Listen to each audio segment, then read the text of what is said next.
കേരളത്തിലെ മതപണ്ഡിതർ ലബൂബു പാവകളെ എന്തിനാണ് ഇത്ര ഭയപ്പെടുന്നത്? ഈ പാവകൾക്ക് എന്തെങ്കിലും പ്രത്യേകതകളുണ്ടോ? യഥാർത്ഥത്തിൽ ഈ പാവകൾക്ക് ഒരു പ്രശ്നവുമില്ല. ഈ പാവ നിർമ്മാണ കമ്പനികളുടെ ഒരു നിർമ്മാണം മാത്രമാണ്. ഈ പാവകൾക്ക് എന്തോ പിശാചിന്റെ ശക്തിയുണ്ടെന്നും അതിനെ കണ്ടാൽ നമ്മുടെ കുട്ടിച്ചാത്തനെ പോലെ ഉണ്ടെന്നും അത് ഉപയോഗിക്കരുതെന്നും എന്നൊക്കെ പറഞ്ഞ് മതപണ്ഡിതർ ഇതിന്റെ പിന്നാലെ കൂടിയിരിക്കുന്നു. പാവകൾക്ക് പോലും ലോകത്ത് ജീവിക്കാൻ പറ്റാത്ത ഒരു അവസ്ഥയായി മാറിയിരിക്കുന്നു.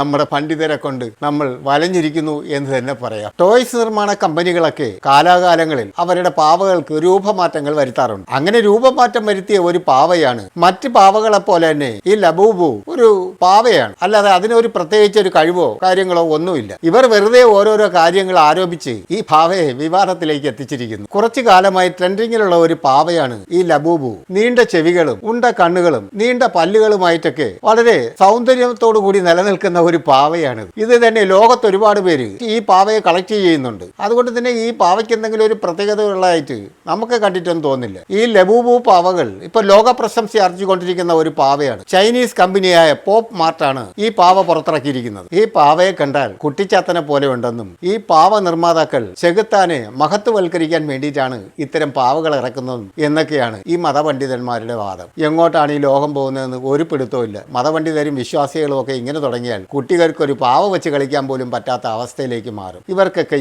എന്തിന്റെ കേടാണോ എന്തോ.